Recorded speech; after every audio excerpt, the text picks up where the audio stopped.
Şərqi Türkistanda keng ko'lamda yig'ilish lagerlari qurib, millionlagan Uyg'urlarni qamab ming yush ib berayotgan Xitoy, bu zulmdan qochib necha ming kilometr yiroqlikqa ketganlarni aromida qo'ymayotdi.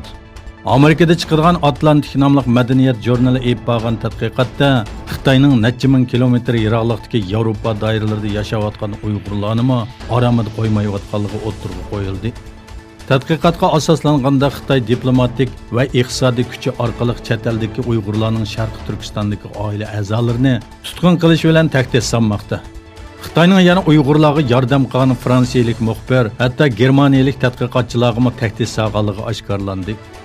Bu vaqtda tadqiqot elib borgan muxbirlardan Ellen Xolidi, Belgiya, Finlandiya va Gollandiyada Uyg'urlar bilan elib borgan uchrashuvlarda Xitoyning chet eldagi Uyg'urlarni besiqtirish uchun nazorat qilish, tahdid silish va qo'rqitish taktikalarini sistemalik bir shaklda ep berayotganligi o'tirg'i qo'yildi.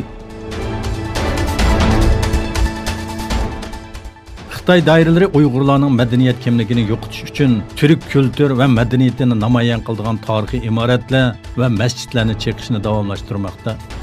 Eng yangi uchurlarga asoslanganda Sharqi Turkistondagi Taklimakon qumlig'i atrofida dala avtomobili musobaqasi o'tkazayotgan Xitoylar musobaqaga tayyorlik qilayotgan vaqtda ularning orqasidagi masjidning chekilganligi, yana bir masjidning bo'lsa kirish eshigidan boshqa qismlarining butunlay chekilib bo'lganligi o'tirg'i chiqdi. Bu joylarning Taklimakon qumlig'i atrofidagi Xotan va Qashqar rayonlari ekanligi faraz qilinmoqda.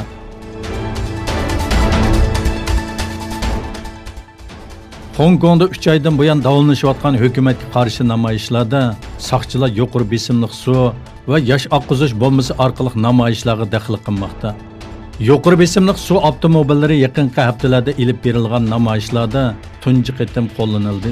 Qattiq yomg'irga qaramasdan Hong Kongning Tayfang rayonida to'plangan minglagan namoyishchi Sunwan bog'chisigacha yurdi.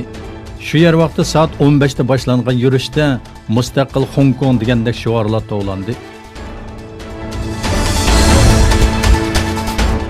İran Tashqi ishlar ministri Muhammad Javad Zarni Amerika bilan bo'lgan savdo urushida Xitoyni qo'llaydiganligi va bir Xitoy siyosatini jiddiy va kuchli bir shaklda qo'llaydiganligini bildirdi. Zarif Xitoy ziyaratidan burun Xitoyning inglizcha chiqadigan Yer shari vaqt gazetida bir maqola e'lon qilib, Tehron-Beyjing munosabatlarini mulohaza qildi. Zarif Iran bilan Xitoyning dunyo tinchligi va bexatarligi uchun aloqasini davomlashtirish kerakligini ta'kidladi va Amerika bilan bo'lgan savdo urushida Xitoyni qo'llaymiz, Iran bir Xitoy siyosatini jiddiy va kuchli bir shaklda qo'g'daymiz dedi. Amerika Tashqi ishlar ministrligining taxminan 3 oy burun torbetidagi rayonlar va davlatlar tizimligidan Falastinni chiqarib o'tganligi o'tirg'i chiqdi. Amerika Tashqi ishlar ministrligining 5-oyning oxirlarida torbetining loyihasini o'zgartganligi, shuningdan e'tiboran rayonlar va davlatlar tizimligida Falastin yer olmadi. Bu ahvol bir Twitter abonentining yo'llanmasi bilan o'tirg'i chiqdi.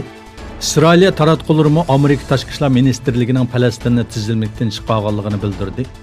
Amerika Tashqi ishlar ministrligi bundan burun torbetida Falastinga Falastin doiralari yoki Falastin zamini degan nomda yer bergan edi.